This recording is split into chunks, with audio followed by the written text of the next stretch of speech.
So today's lecture will be about rectifiability and projection.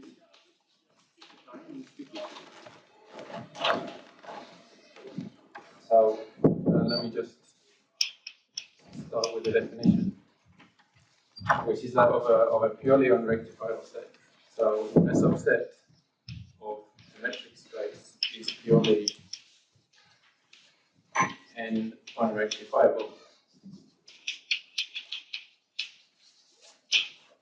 if it has no rectifiable piece. So if the measure of any rectifiable subset is 0,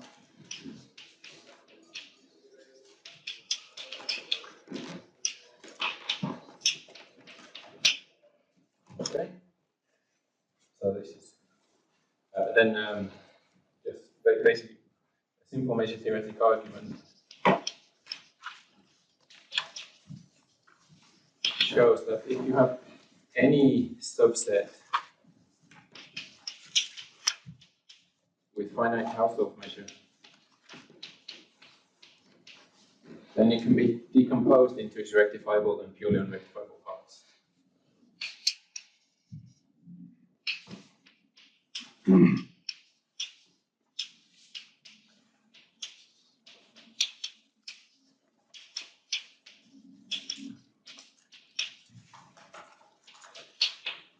So, in geometric measure theory,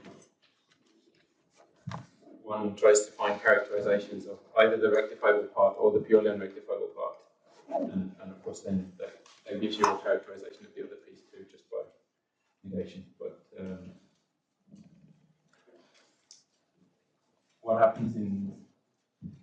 what often happens is that the characterizations of the rectifiable part are completely different to the purely unrectifiable part. Like there's a dichotomy between a set being rectifiable and purely unrectifiable. And the classical example of this is the Vesicovich-Federer projection theorem that I'll get onto in a moment. But before I do that, let me just give you an example, in case you haven't seen this before, which is the four-corner Cantor set.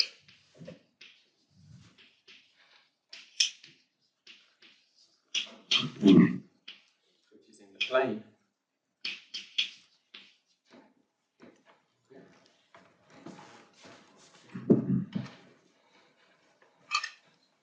So one starts off with the unit square.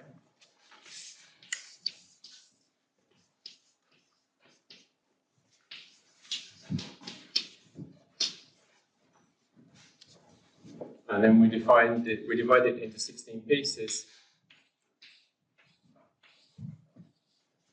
and keep the four corners.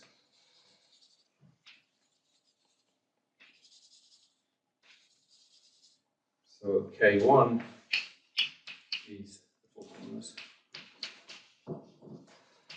of diameter, well, of side length 1/4.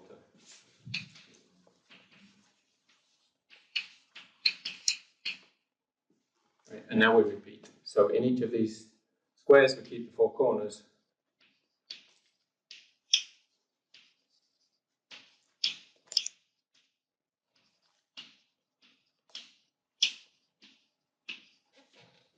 K2 is repeat.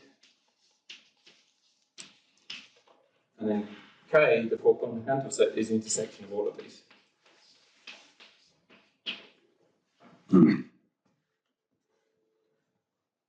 So what you really get, of course, if I delete my guidelines, this second iteration looks something like this.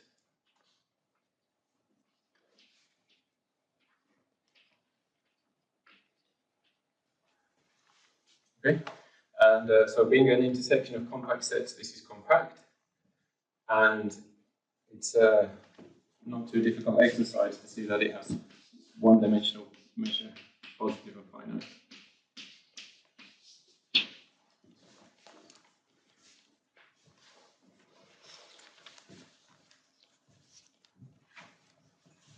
And the key point is that it's purely one unrectifiable.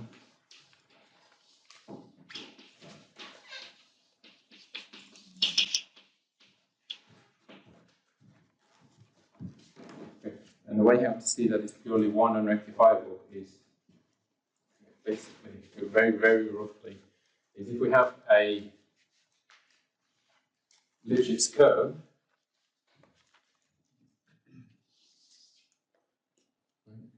now, by Rademacher's theorem, we know that, let's suppose that we have a Lipschitz curve that intersects this set in a set of positive measure. We can take a density point of the intersection, and by Rademacher's theorem, we can suppose that that point is also a point where this curve has a tangent. So I can replace this blue curve, and then I zoom in to that density point. Right, so I zoom in, I see the tangent becoming straighter and straighter, and because this set is self-similar, I can basically rescale to unit scale. Right, and so then I end up with a straight line, and it's impossible for this to be for this to happen, because if this were a density point at the intersection, I would need mass all along here, and of course I punch a big hole in the Cantor set in the middle. Right, so there's no intersection with a rectifiable curve.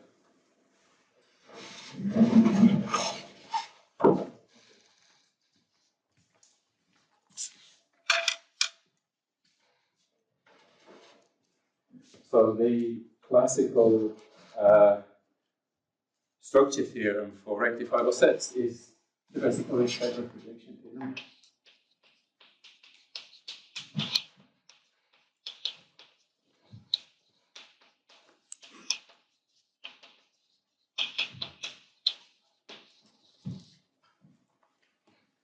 Right.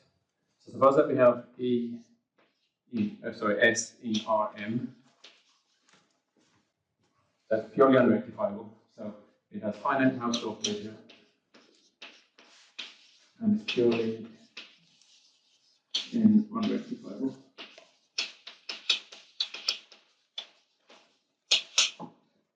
Then the Federal projection theorem states that for almost every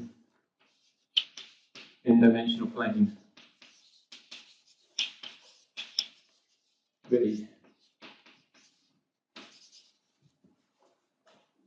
if we look at the orthogonal projection onto V of our purely unrectifiable set, this has zero-dimensional Hausdorff measure.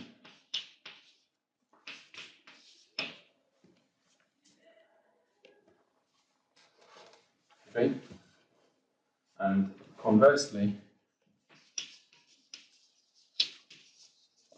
if we have a rectifiable set,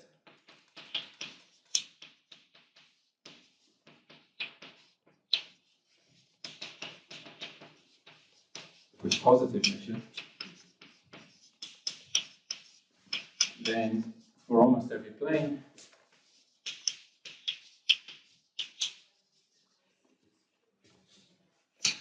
the orthogonal projection has positive measure.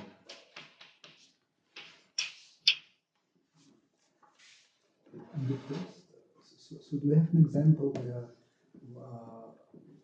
pure unrectifiable one, where you have some projection? Yep. Which is not. So the four-corner Cantor set even. So let me come back to this picture. Right. So okay, almost every projection. We're talking about n-planes. So on the Grassmannian, you can consider the natural Hausdorff measure, but we don't need to go into those details. At least for this picture, you can simply parameterize all projections by the circle. Right, and what the theorem says is that for almost every theta, you get a measure zero image. Now, what you can do is, if I get this right, if you take this corner and join it to this corner with a straight line, it's the same as joining this corner to this corner and this corner to this corner. So if you project onto this guy, all of the iterations project to the same interval, right? They all project to this interval. Because this is true for all the iterations, it will be true for the limit too. There's some better examples too. I mean, Marstrand has an example of a set where there's a dimension 1 set of projections that are all positive.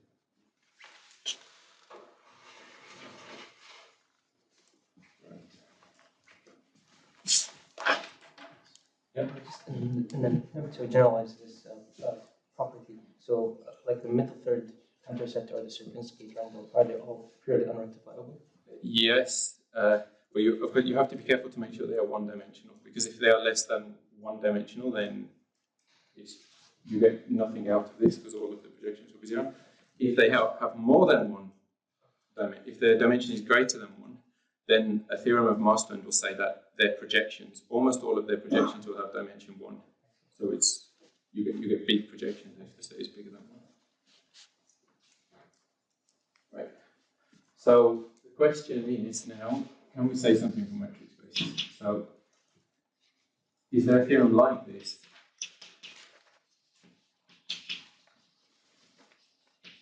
Of this nature for metric spaces?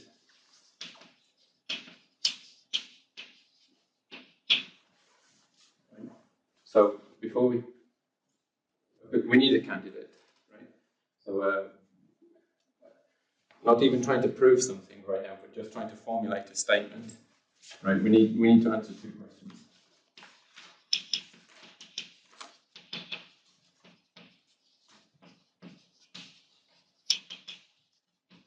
To formulate a conjecture. One of A is what is a projection?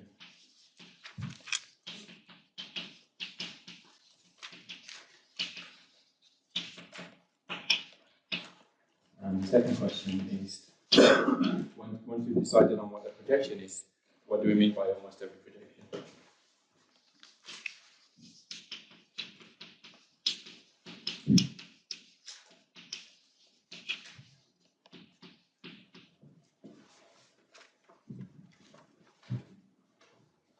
Okay. So A has an easy answer if you're prepared to add more structure to your metric space. Right? So if X is a Banach space,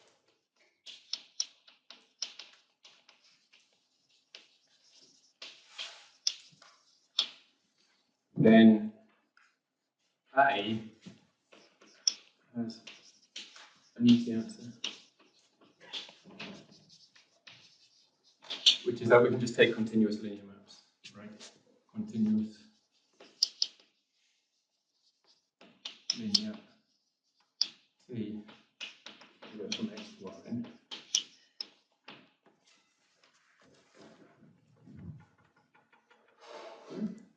But B is not so straightforward. It's complicated. Why? So, of course, in infinite dimensions, there's no Lebesgue measure on infinite dimensional Banach spaces, right? So there's no natural measure to say what almost every projection would mean. But although there's not a measure, there's lots of notions of null sets. Right? So there is no natural analog to Lebesgue measure in infinite dimensions. But there are many.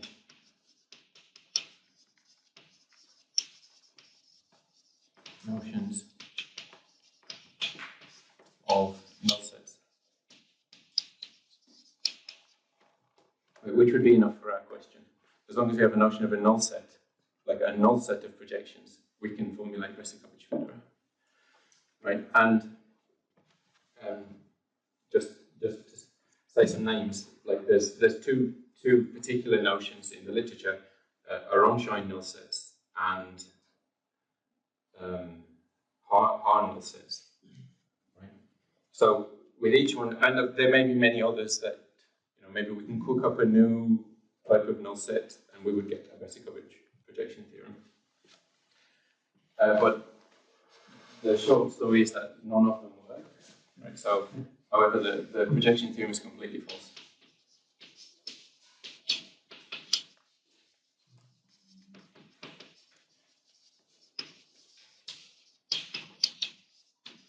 Or for any notion.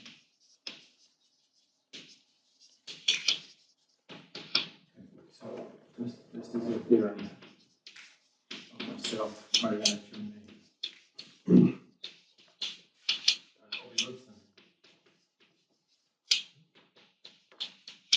So suppose that we have an infinite dimensional separable Banach space.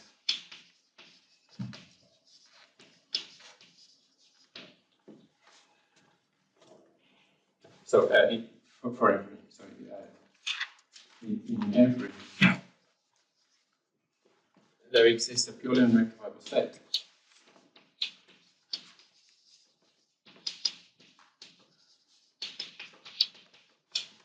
With finite Hausdorff measure.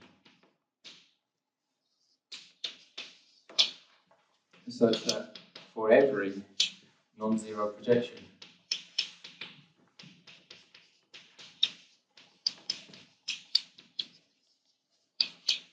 the image has positive Hausdorff measure.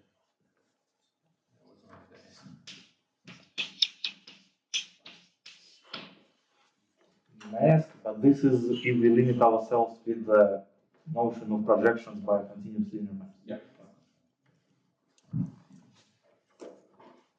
Right. So simply linear maps don't characterize rectifiability if we're not in finite dimensions. Right. So linear projections.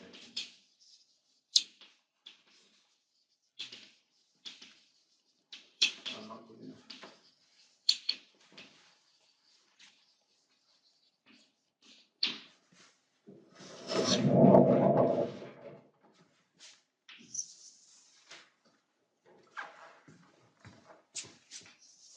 It's not explicit. The set? Yeah, it's constructible. Basically, you construct it in Hilbert space, and then for any of the other spaces, you just find enough of a good set of basis vectors so that you can basically embed the construction from Hilbert space.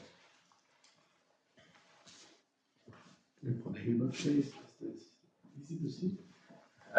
No, it requires a bit of work. I can probably give the construction in about half an hour, but I haven't planned that.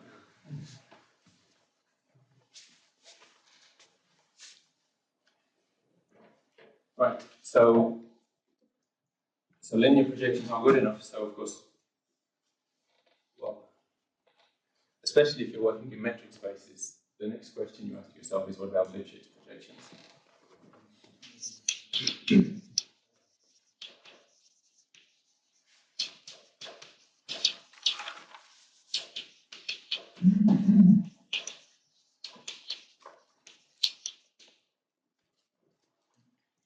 So just to be a bit more precise, so now we have X a metric space.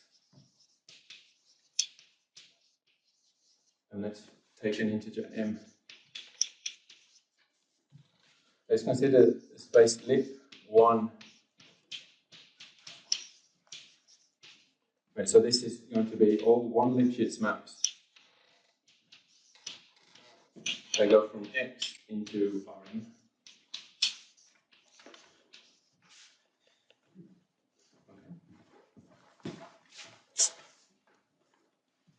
And just to be very careful, because this is really important. So I'm asking for one Lipschitz maps. So really I should specify what norm I'm considering here. This is Euclidean norm.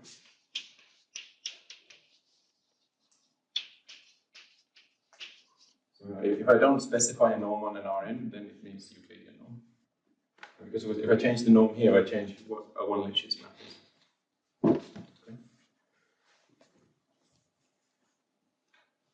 And I probably want them bounded. So now this set I can equip with the supreme norm.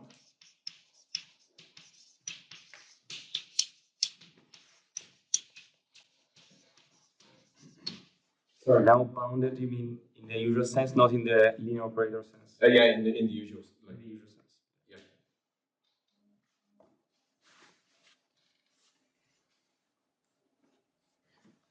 Right. So with the supremum norm, this is complete.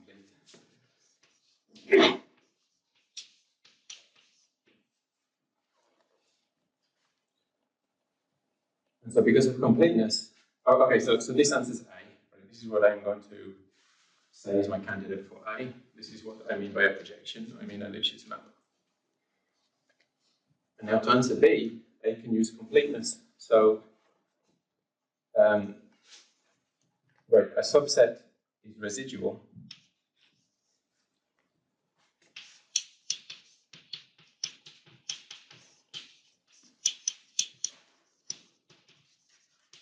So just to remind you, if it contains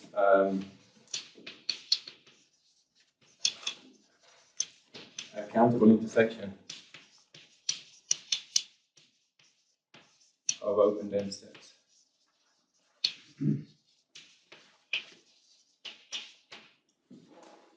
So by right, so because this space is complete, this is a good notion of a full measure set of.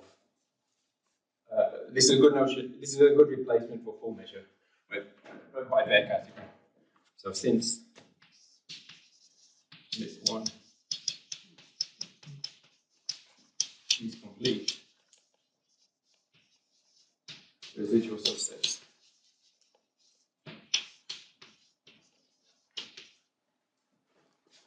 are a good notion of full measure sets.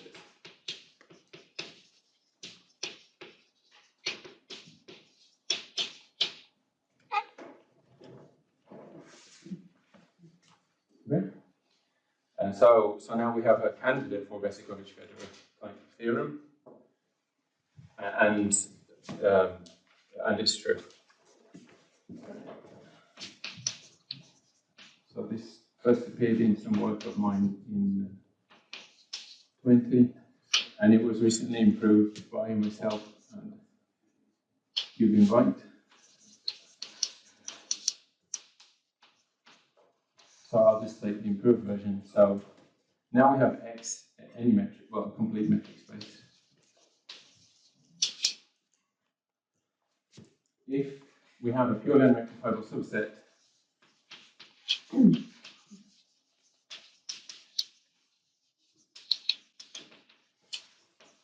we find a Hausdorff measure,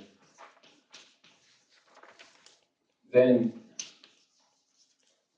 for residually many functions,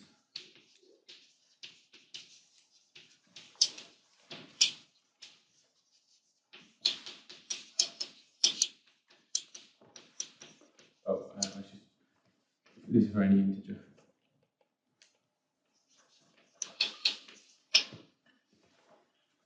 For residually many Lipschitz projections, the image of S has n-dimensional measure 0.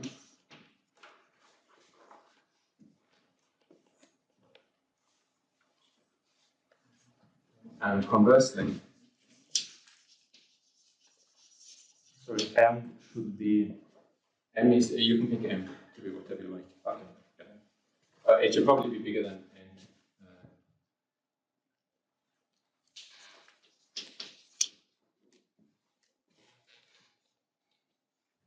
I guess it's still okay even if it's not.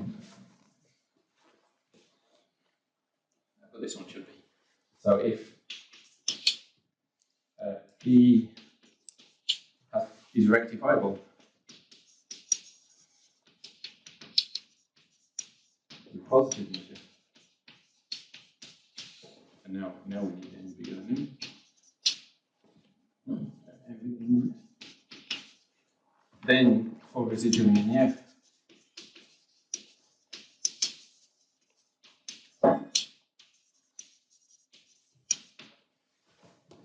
the projection has positive measure.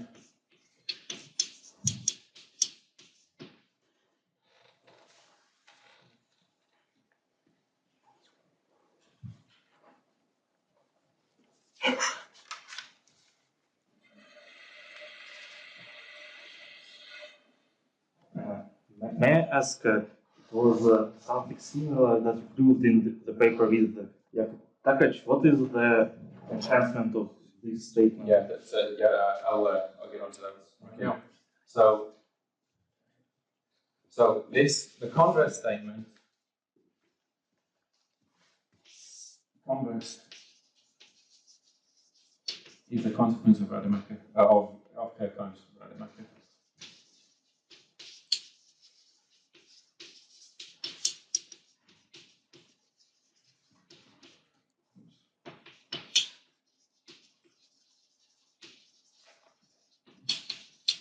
So in some situations you can improve it, right?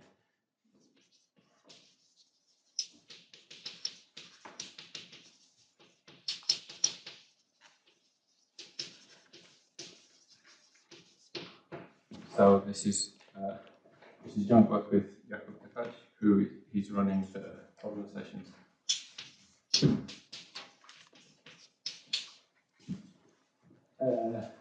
Maybe this was last year.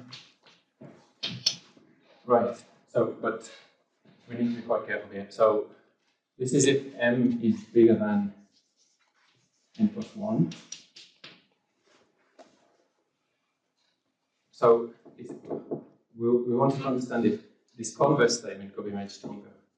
So right, we have a rectifiable set, which means by definition we have parametrizations by Lipschitz maps. Each of those parametrizations have derivatives by Kirchhoff. Right? The derivative is a norm. So if the metric derivative is equal to the Euclidean norm for almost every x, okay. So this happens, for example, if x is Euclidean space, or it also is true if you're in the regular part of an RCD space, right, or the regular.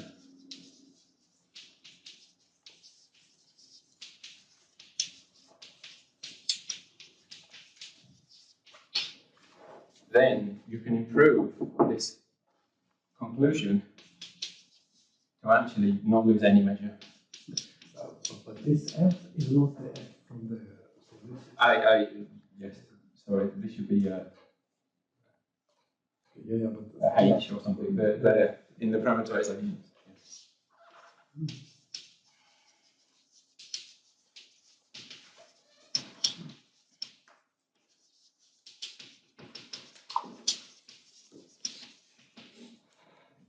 So then a residual map actually doesn't lose any measure at all.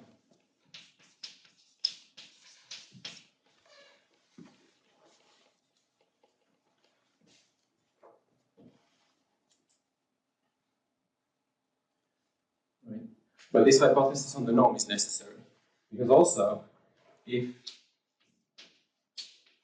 this derivative is equal to, let's say, the supremum norm, then you cannot improve this to any constant whatsoever. Then it's best possible.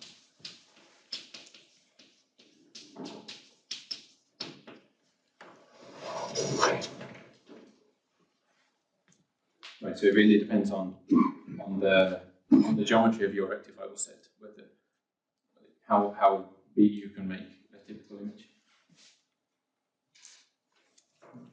so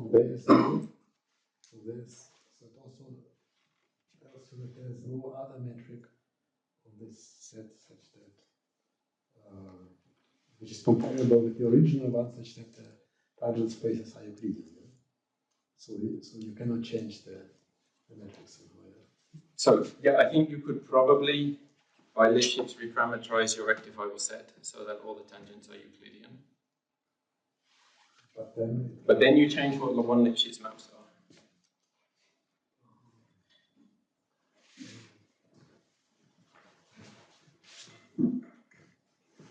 So yeah, this after this statement, which is a one Lipschitz map. This F is this F, yeah, so it's meant to just be a residual one Lipschitz map.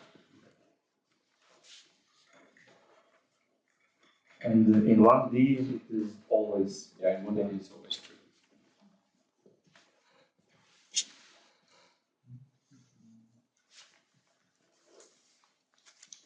Yeah. May I also ask, if we replace x with the original statement of Discovery-Federer like Rm, we will not get the same theorem because it will be apparently weaker. Yeah, so right, this is a really good question, and I thought about this for quite a while. So, yeah, so the orthogonal projections are a meager subset of all one Lipschitz maps. So this tells you nothing about. I mean, like they are the measure zero set of one Lipschitz maps. So this doesn't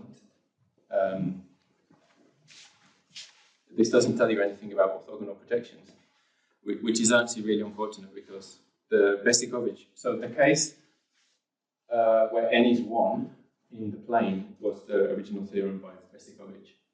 And there is only one proof of this statement. So it would be nice if someone comes up with another proof.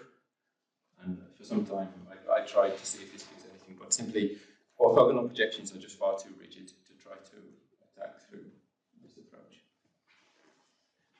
And so there is no version of this statement in the classical theory. No. You can deduce the one-dimensional version from Besikovich, but yeah, there's no. Okay, so I've half an hour. So as I said, the converse is I mean, it basically follows from Kirchheim. What I want to try to do is go through a sketch of the one-dimensional case. So I'll try to do a sketch.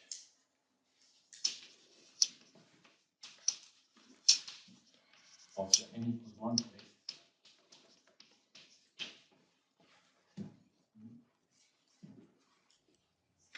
N equals 1 and m is equal to 1. So once you have proven that one-dimensional images, right, so the target is one dimension, the higher dimensional m follows just by applying to coordinate functions, right? So this is an okay reduction. At the very end, I'll mention the steps that are needed to prove the higher dimensional version of the set. So just to kind of set things up, first we'll embed S into L infinity. So embed into L infinity, just to make things simpler. And we can also suppose that S is compact.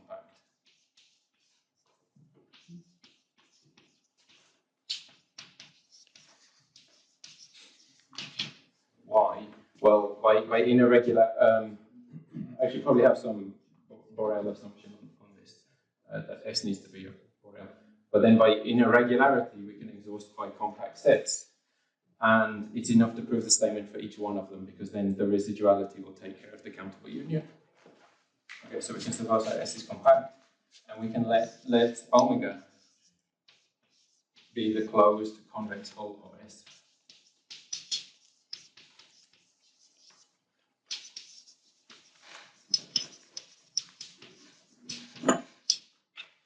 This is also compact.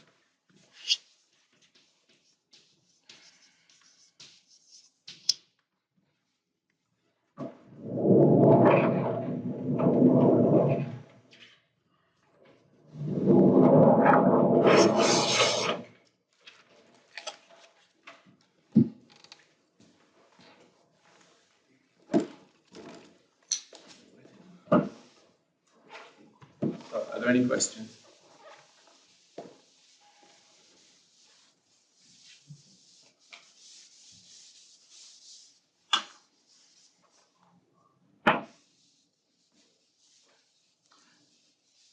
May I ask, until you raised, will something change in the Banach case with mappings to higher dimensions Rm? No.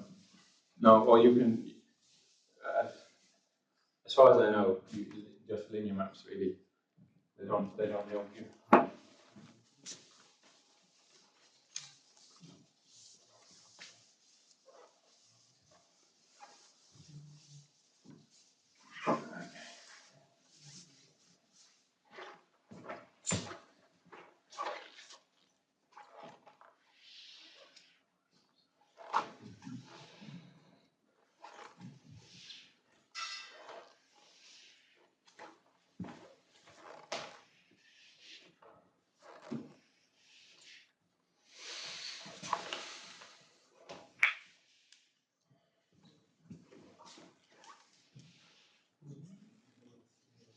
Sorry, how do you Embed S into Euclidean? What's the Oh, right. So I mentioned the name last time, which is the Kuratowski embedding. So any separable metric space can be isometrically embedded into L-infinity way. In the lecture notes, there's an exercise that actually goes through the embedding. It's not very. Once you write down the embedding, it's quite easy to check that it is. Okay, so I guess the main step of the proof is in this following lemma.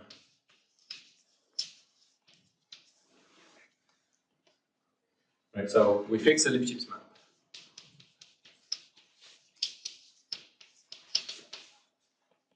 Well, we can even fix it from L infinity to R.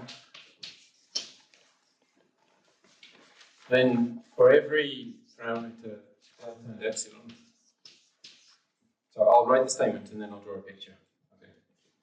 There exists an eta such that for every Lipschitz curve, gamma into omega, right? Omega is the closed convex hull.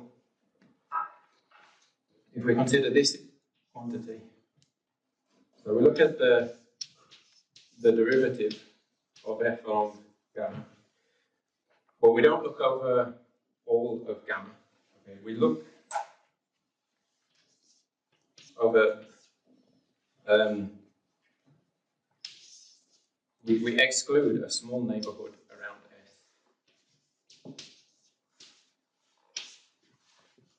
Okay. But I compensate for this by adding the following quantity. Right. So I'll draw a picture for what this means in a moment. Okay. So for any Lipschitz curve, this quantity is bigger than the difference of the endpoints of f along the curve minus epsilon.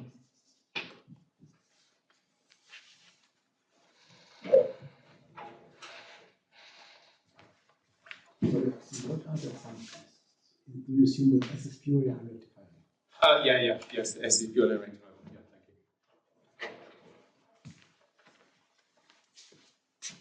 you. Do we already assume that it is unrectifiable, or We assume all of that, and now then we have the lemma. Right. So what's going on here? So here we have.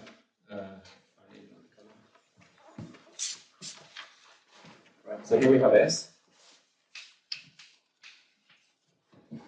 S is purely unrectifiable, so it's invisible to curves.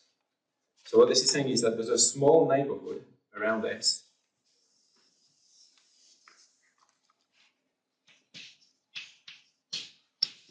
that isn't invisible to curves, but it sees curves in a very little way.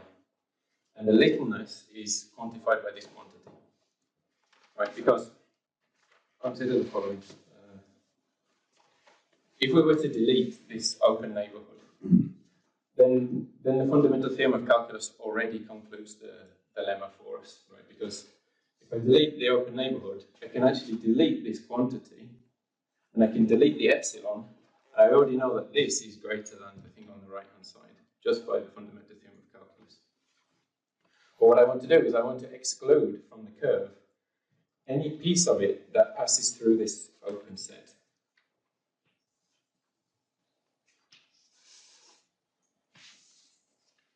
Right. So I want to, this green quantity here is saying only look at this piece.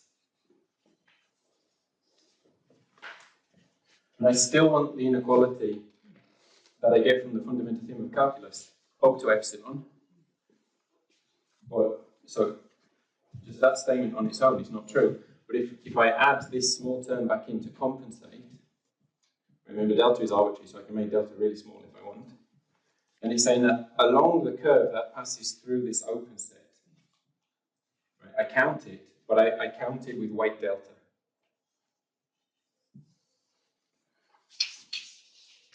Right, so this contributes, but it contributes very small. And this is independent of A and of the Lipschitz constant.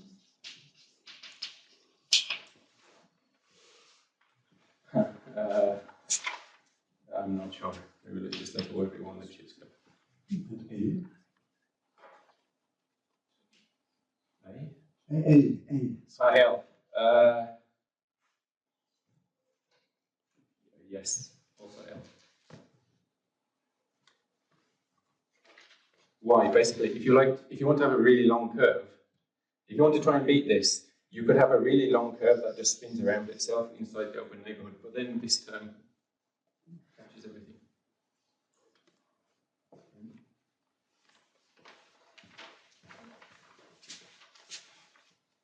Okay, so the proof is really just a compactness argument.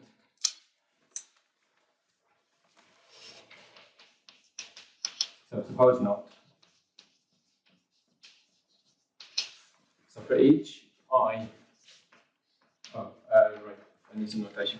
This thing on the left-hand side I'm going to call I of gamma eta. So suppose not, and let's take curves that that violate it. So for every I, let gamma I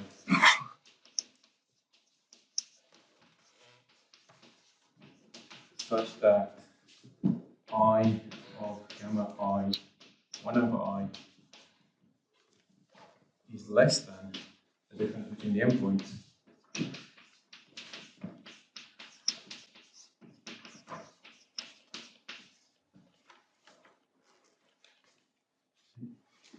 Now, we need to decouple the curve from the neighborhood. So the observation is that if I want to increase the index of the curve, so for every j bigger than I, we retain this inequality. So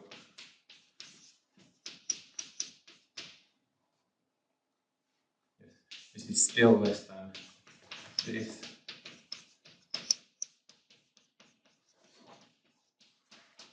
Simply because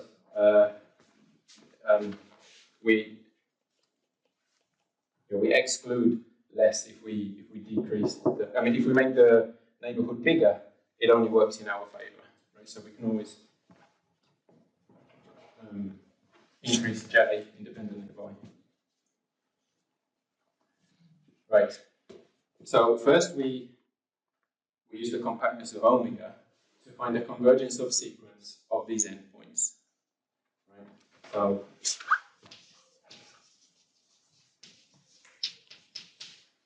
we may suppose that these two things at least converge, the endpoints converge. So this gives us a uniform upper bound on this quantity. Right?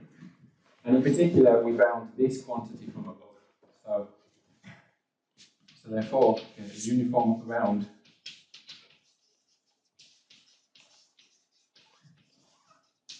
on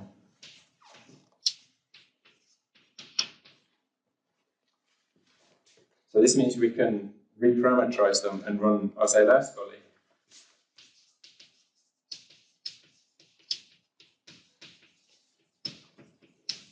to get a convergence of sequence.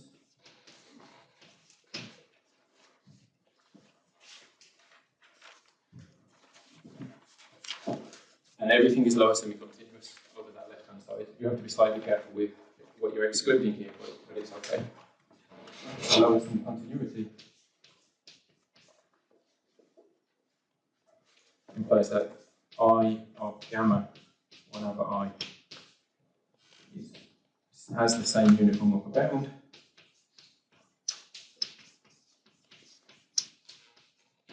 And now we let I go to infinity.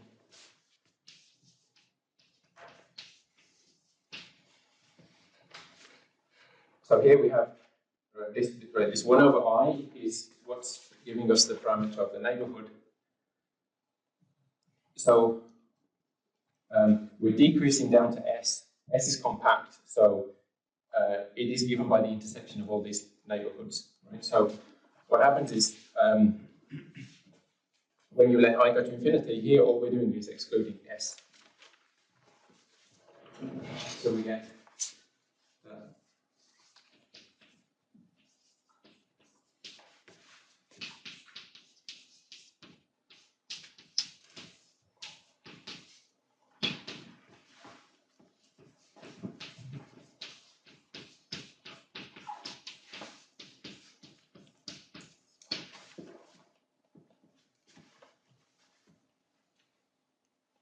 right? And so now finally, S is purely unrectifiable. So we can delete the S from this. Gamma only spends time of measure 0 inside S, so we can just delete it from here. So S purely 1 unrectifiable implies that. So I can forget about this. I can also forget about this term, right? Just because this is. Without this, the inequality is still true. So I get that the integral of the derivative of gamma is strictly less than the difference between the endpoints. And this contradicts the fundamental theorem of calculus.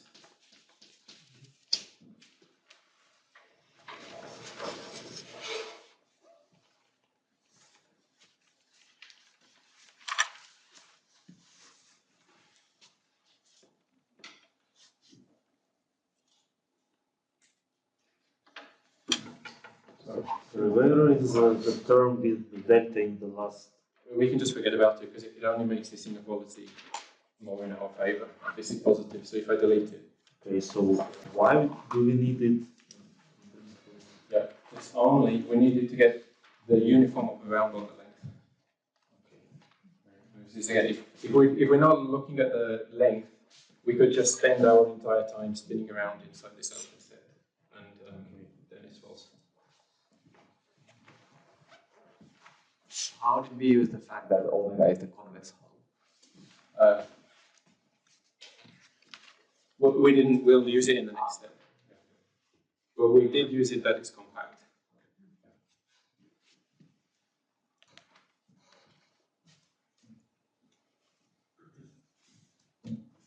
Okay, so now we can return to the proof of the theorem.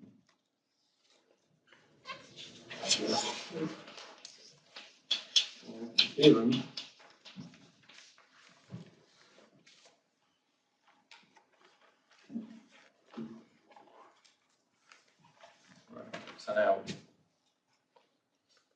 I need to fix some parameters. So let delta, epsilon, and c be positive.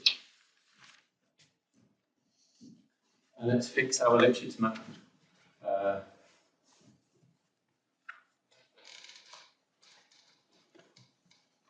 Fix one Lipschitz map f from x to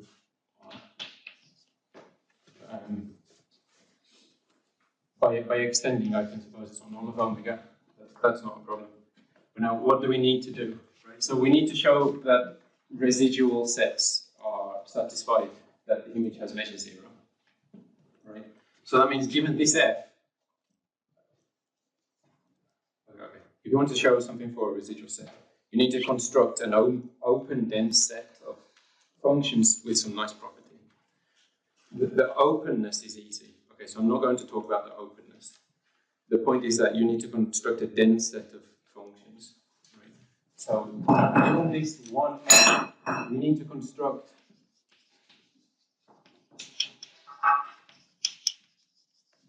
a G that goes from omega to R with some important properties. So it must be one Lipschitz.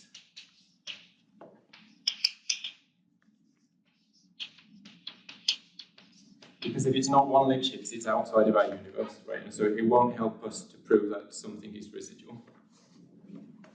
It needs to be close to F.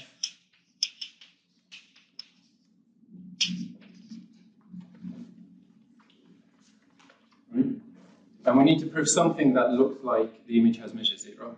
So we won't prove that the image has measure 0, but we'll prove that it has small content.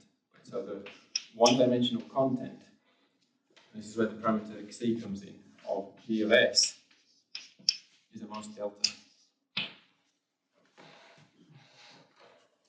Content, you mean Hausdorff per measure? Yeah, the Hausdorff, yeah. Then once we've done all these properties, the residuality takes care of everything else, right? Because it allows us to take this C to 0 and this delta to 0. Right? So well, once we get this far, then we're happy. Right. So now for these parameters of delta and epsilon, we let eta be given by the lemma.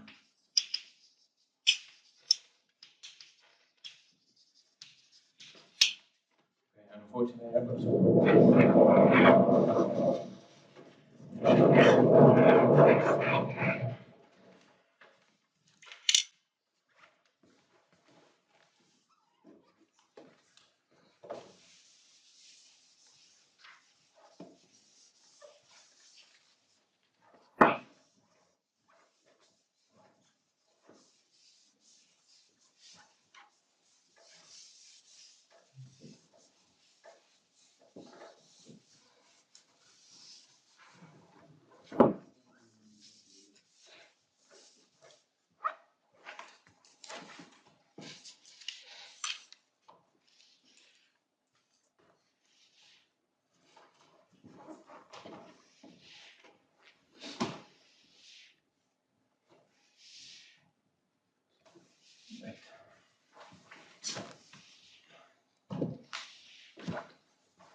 So now the map is defined as follows. We define G of X, the infimum. So we infimize over several quantities, so over points Y in omega.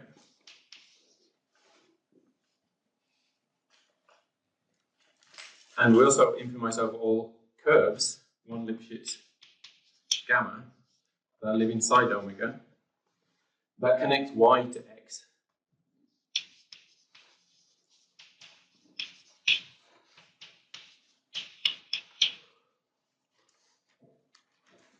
And the quantity that we put here is f of Y plus I of gamma.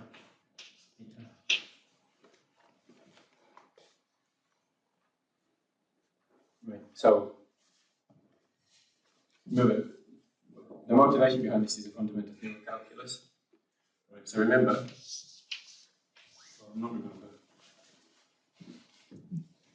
If rather than I here, I had the integral of the derivative, then we would recover f. Right. So remember, f of x is f of y plus this integral from y to x of the derivative. So what I'm doing here is I'm defining G by kind of taking this quantity but deleting the bits that lie inside the open set. Right? So we define G and using this modified fundamental theorem of calculus, but ignoring bits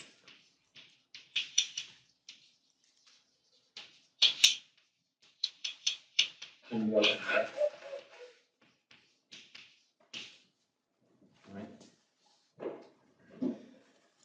And this works. So by the lemma,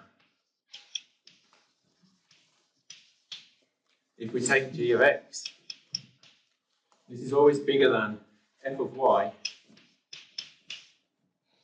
plus, right, so now I'm going to just substitute in the right hand side, f of X minus f of Y minus epsilon. Right, so that's f of X minus epsilon. And by definition, we always have that G of X is less than f of X, because I could just take Y to be X and don't move with my curve. So this gives us already the first point over there.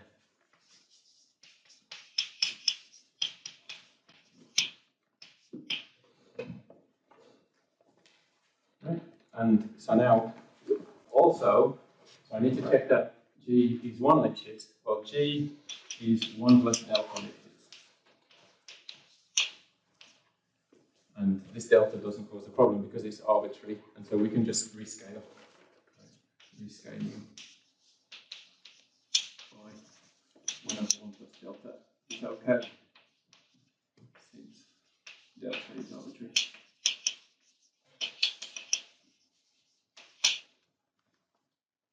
Right. Why is this true? So let's take 3 points. So let's x, y, and z in omega. So I have x, y, z, and the point y here. So to define g of z, I look at curves that go from y to z. And I want to create a competitor for x. So given any curve like this, I can just concatenate with the straight line that joins to x. Right? So if this is a gamma, I can consider gamma tilde, which is this thing. This is where I use the convex hull. Right, so given gamma joining y to z, concatenate with gamma tilde. Right, and so now what do we get? We get that g of x is now at most f of y plus the integral of gamma union gamma tilde. Everything here is additive.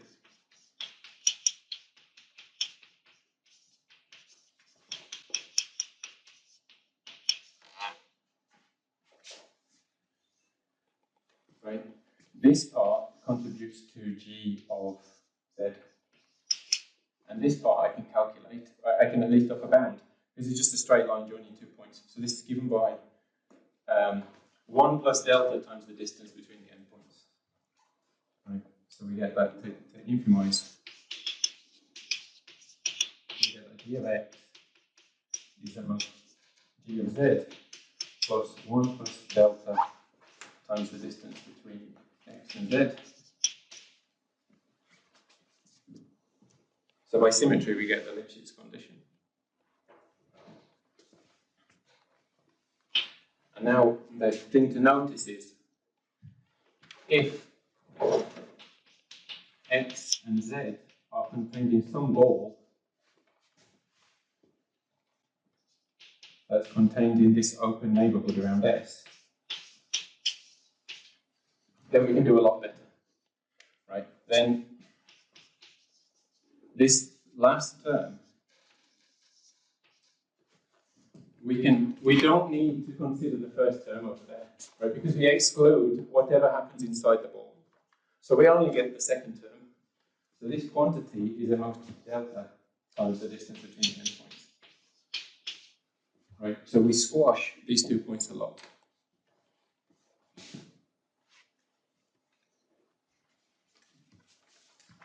Okay, so now we're right at the end. So you squash these points as much as you like. And now we just, to conclude the proof, we cover S by sets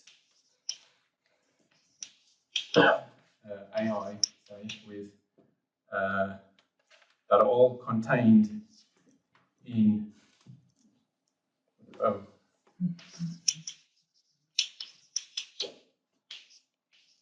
and they're all contained in this neighborhood. Right.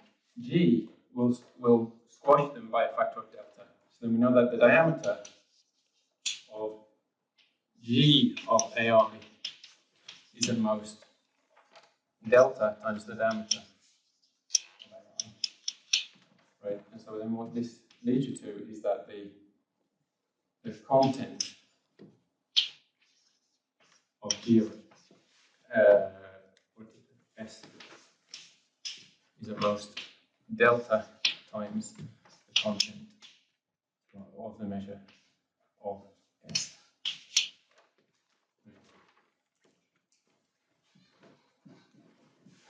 Yeah.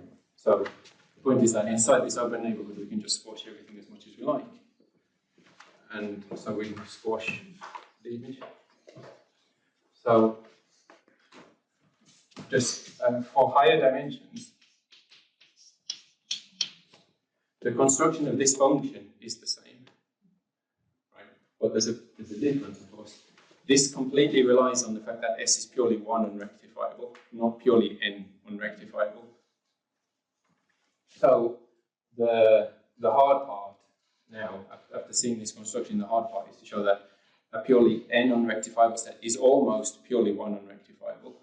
Right? And it almost means you can do this proof. So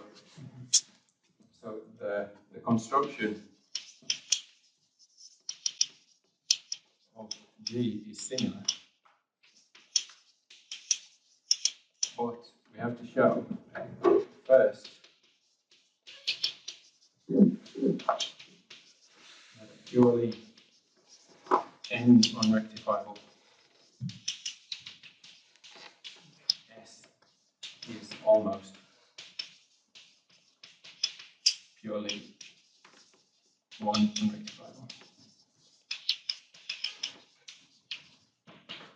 Okay. And I'll leave the lecture there.